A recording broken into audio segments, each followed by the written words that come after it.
want to thank the Army. They kept me entertained for 8 hours one night, lobbing 155s at us.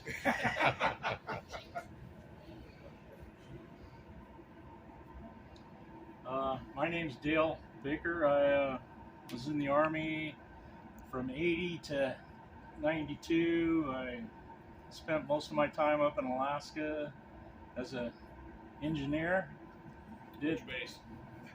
Fort Rich.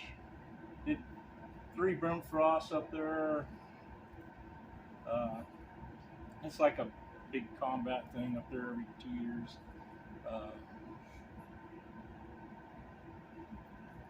Ripped my knee out up there. It wasn't such a good time, and that was about it. Yeah. I came back, and back home I live in southwestern Oregon. I went to work for corrections down there, and I just retired. Just one more. Let me add one more thing, if I may. My last chemotherapy was July of '98, thanks to Agent Orange. So pay attention to that. Anybody on land? Yeah. My name is Dat Nguyen. I am from Vietnam. A reason I come here, I come here to appreciate Vietnam vet who come to my country to protect freedom for my country. Thank you again for that. Thank you. Thank you. I have a friend who's Vietnamese Air Force. Oh, So yeah. it's interesting chatting with him. Right. Brought his whole family over afterwards. But my name is Barry. Was in the Navy. Fort Myers, Florida is where I am based right now. Navy from 81 to 98, naval aviation. Probably my best tour was USS Midway, sister ship to Coral, Peru. Was on board during Desert Storm Ships Company.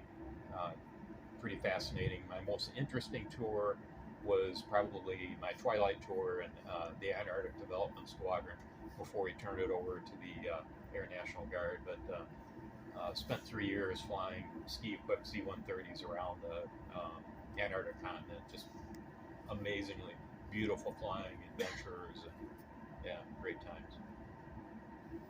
My name's Jack McNeely, did 29 years in the Army, 9 active and 20 in the reserves.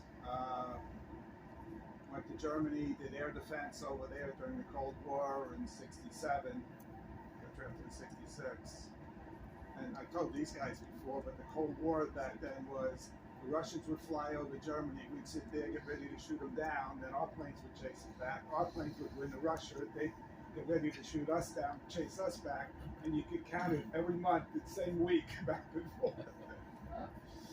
I did a year for Desert Storm, but I was part of a demobilization in Fort Dix, New Jersey, fixing all the equipment that came back from Desert Storm. I haven't done as money as him. I only spent $1.8 million on repair parts. Oh wait, I got one other question. Is anybody else in here not able to go to the VA? Because you're in category 8, you can't use the VA. Back over there. Oh, okay. So, you know, not everybody has access to the VA. So. Yeah. Yeah, if you make over 30,000, you can't go to the VA. Well, that was President Bush did that when he was president. He eliminated all category 8 people. I went down and tried to sign up twice, and they told me I couldn't. Yeah. Veterans representative of the VFW.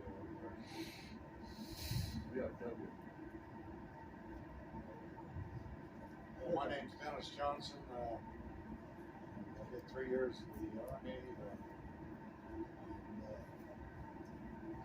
February 60 to February 63 and 61, I was sent to Germany as a Berlin crisis issue. And intelligence officer with the vacuum missile operation. My combat experience was 27 years in the California Highway Patrol. That's That can be brutal. That's my story. And dangerous. Where at? What's that? Where at? Well, I worked South LA, San Bernardino, and retired out of the Indio office.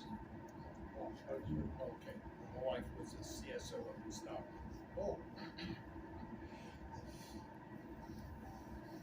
My name's Pat Shorey.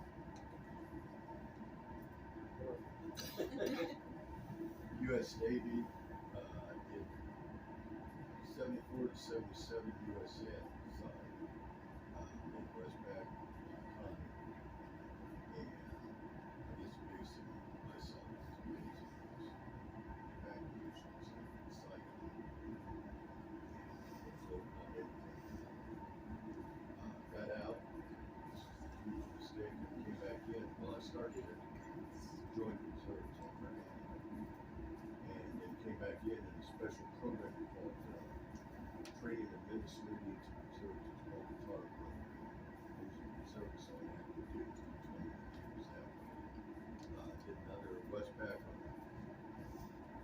Kitty Hawk, and then got on the air side, which I loved. I was with the VP squadron in Jacksonville. And then I made the mistake of going to staff. There's two things about staff.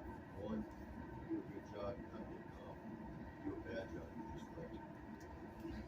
So I guess I did a good job because I could never get off staff. But it was interesting during Desert Storm, Desert Shield, I was in the intel office.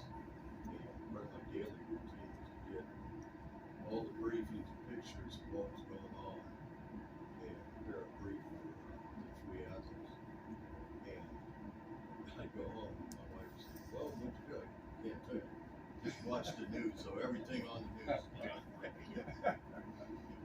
And my last 5 years, I was Commander Air Pacific out of San Diego. We were in charge of all the West Coast carriers. And my job was if the carrier was getting ready to pull out and had critical billets that were empty, which could stop them from leaving, so I'd go out and find reserves, volunteer, and go for 6, 8 months.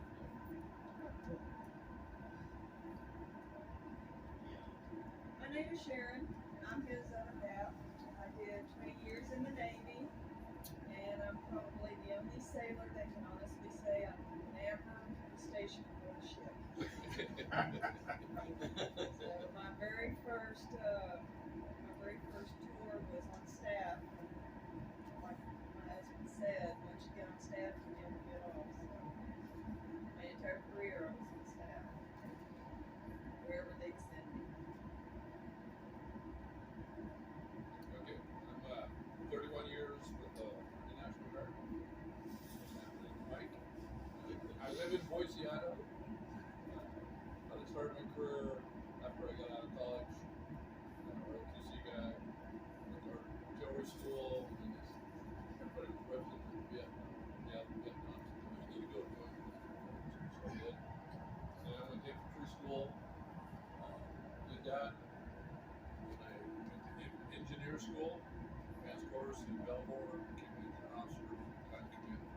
And I ended my career as a heavy armor brigade commander out of Idaho. We had enhanced brigade, we had 2 battalions of armor deck and 2 full armor battalions, plus infantry battalion. All of these, we had 4,500 soldiers. Last 31 years, ended up as the chief of staff of the Army. So I staffed up. Go guard. Go guard. And I'm just a spouse. But you know, you do it. Yep, you're up. You're up. Senior Master Sergeant John Petroselli, 4 years active in the Air Force, 30 years in reserves, stationed wired Delaware, Pine Bay, Dakota, around the block a couple times. I've actually retired from 3 careers. I'm 75 now, and I tell everybody if you had any place that you liked, it would be the Air Force career. The least paying, but the most rewarding job. Maintenance job. That's about it.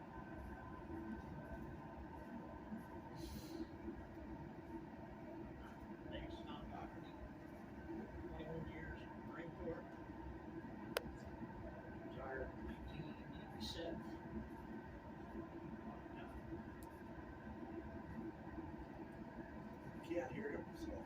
Huh? You can't hear him. I can't anyway. In 20 years in Yeah, I heard that. Okay, that's all he said.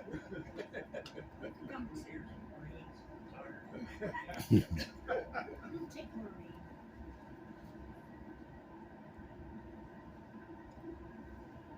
Ladies, gentlemen, I'd like to propose a toast. First off, my family, my wife and mine, we've had somebody in every conflict from the Civil War to Vietnam. My wife's great-grandfather was wounded twice in the Civil War.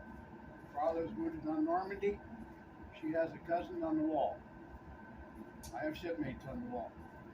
So I'd like to propose a toast to all of us that didn't come home. Cheers. Yeah, absolutely.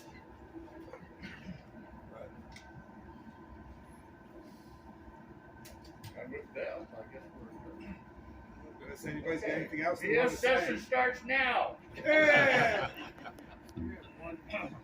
I'll just comment, we gather here as veterans, we celebrate each other.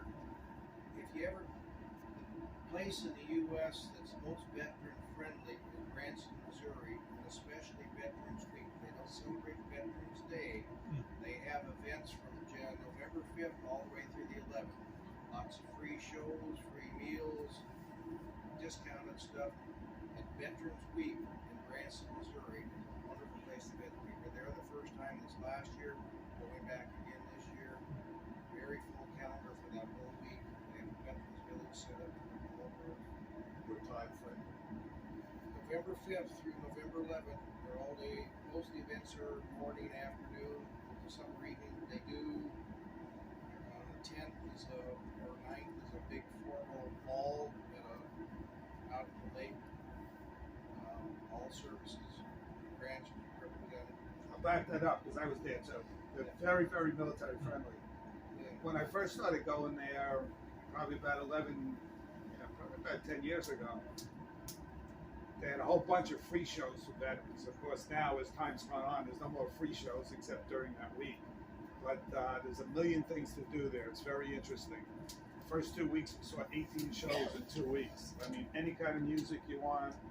Now they got a brand new aquarium they just opened up last year. They got these zip lines going everywhere. You can go fishing in the lake. I mean, anything you want to do, you can do there. Town bombs went off. Yeah, I missed that by about 3 weeks in there. I saw the aftermath of it. We'd go over there. It was a Army ammo dump that was not supposed to blow up, but it did. And fortunately, I don't believe anybody was killed in that mess. I didn't hear of any. In there. So, but we'd go over the aftermath and drop parts off the dead vehicles. We were being in our office. We were listening to Armed Forces radio. Yeah. And all of a sudden it would go dead, and then we'd feel a concussion. And a buddy of mine that went over with me was working at bridge ramp. At that time, there was only one bridge across the river into Da Nang, and now there's, I think, 9. But he took a picture because Polaroids were fairly new at that time. Yes. He took a picture of the light refraction changing because of the explosion up in the air. Oh. Were you there when the ammo ship blew up in Da Nang? Ammo ship? Yeah. There was a Skilak, a YFU. Okay, there was an ammo ship that blew up in Da Nang, as I recall. Oh, I didn't remember that. But the same buddy, there was a YFU, which would be big enough to drive a tank onto. It was loaded with black powder and projectiles. And they don't know if it was a direct hit or somebody on the shoring team drove a nail into it. But it cut the boat in half. He would have been right in front of that with a manifest. When I was down here in the Caribbean, I served on a YFU for the 9 months I was there sailing the islands. And I took 8 hours of 155 in the Army one night, not to mention everything that the other side was lobbing at us. But we were on the backside of Viegas, and Viegas was half of it was a target range, and we were loading. They had remote control targets about the size of a Volkswagen, and we were loading those onto our boat to take them back for repair. When two jets off the Carry America thought we were a target. Oh boy! And they made 2 passes at us.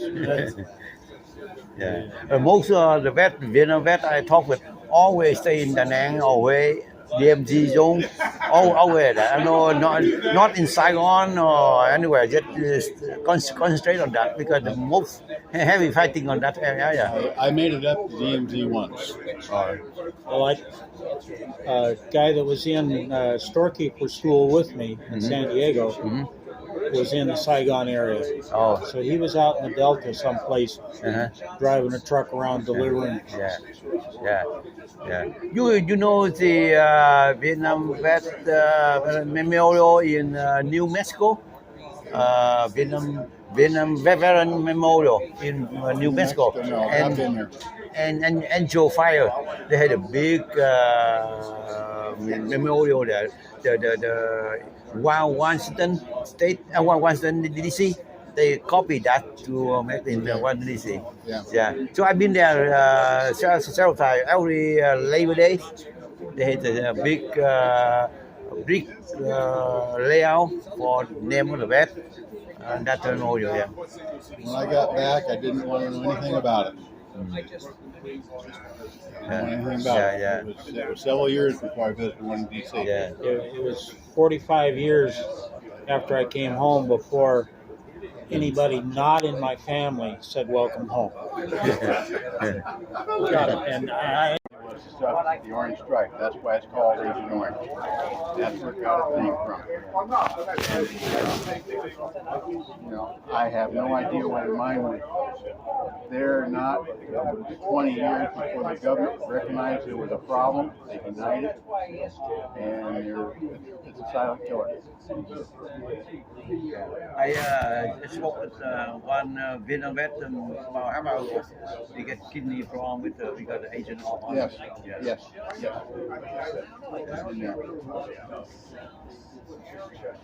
Yeah, silent killer. Yeah.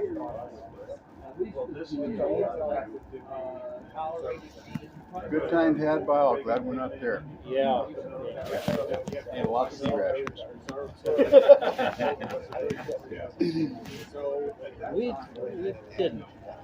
Although Da Nang's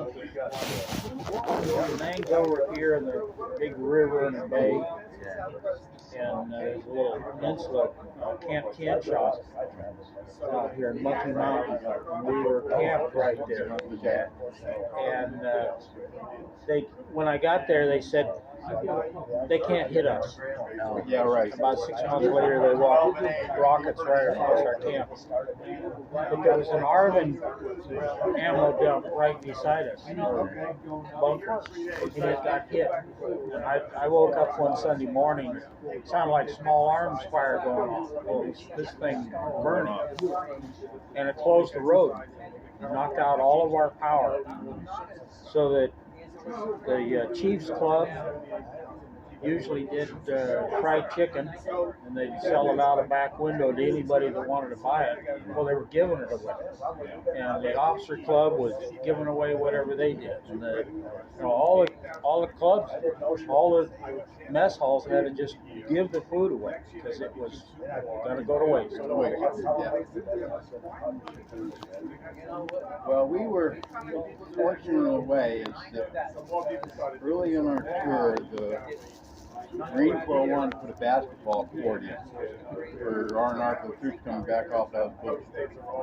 So their commander went to ours, and our commander said, I can't authorize that. I'll send it up the line. He sent it up the line and came back and approved the priority 10. The basketball court was in the next day in there. And they said, when you send your truck over to our supply every Sunday, we'll pull a steak. So we got steaks every Sunday. All right.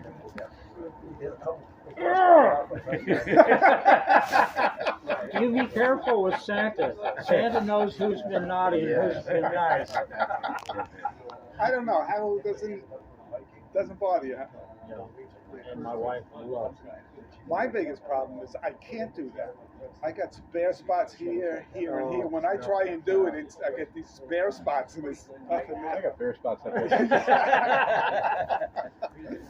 Yeah, I can't hide my baby face. I mean, if I put that on, I look really dirty. I can't even do the mustache. I just look dirty. My father was CV Okinawa, and so he had a lot. I can agree with your thing of basically a Marine, because you were there. I had an argument with a Marine one time that I said, you know, my father always told me that the CVs got there first. Yeah, we built the roads Marine attack on. Yeah, Yeah, yeah, and the airstrips. Yeah, yeah. I thought CBs were Navy. They are. Yeah. Okay, but you said Marine. You know what CV stands for? I used to, because my uncle, one of my uncles was The Navy says it stands for Construction Battalion, All right, okay, right. but in reality it stands for Confused Bastards. CVs are Marine. We're set up as Marine battalions. Everything that the Marines, how they organize them is how we are organized. We go through Marine training. We wear Marine uniforms. When I was down in Puerto Rico, down here on the YFU, we were kind of assigned to the Navy. And we had a whites inspection one day. There were 7 on our crew, and we could not come up with 7 complete uniforms. Okay, it was scary. So we're all pretty much all Marine. Yeah, all the stuff, you know, the Navy complains about the Army and the Marines and so on. I'm glad to have all those other guys beside me. Oh, absolutely. Yeah. We cuss and discuss each other, but The only thing that I learned, that the Air Force had the best food.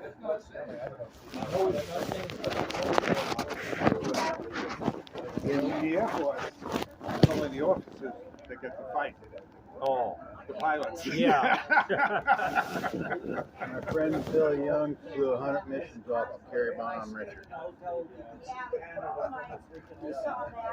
Hey, you both change to come back to Vietnam? See again? Hey, change to come back there? Vietnam? What's that? Come back? Have you ever gone back? No, I had a chance. My wife works for a software company that does software for schools, student records and administration and so on. And the company was having a Southeast Asian conference in Saigon, and we were scheduled to go. And my barber is from Vietnam. You have a barber? Yeah. He does. You got to get a haircut every now and then. Once in a while. And he said that it's real easy to get a flight from Saigon to Da Nang and back. Yeah. It says only about $75. Yeah, right. So we were going to do that, but then COVID came along. Everything got canceled. Yeah. No, that's why I know now that there's 9 bridges across the river instead of just the one. Well, gentlemen, be good. It was nice meeting you. Okay, nice to meet you. Good. Okay. And thank you. Okay, Welcome thank back. you again. Thank you again. Thank you again. Welcome back. Okay. Did forget now. Yeah. Hey, take picture with you. Okay. Yeah, okay. Yeah. Yeah.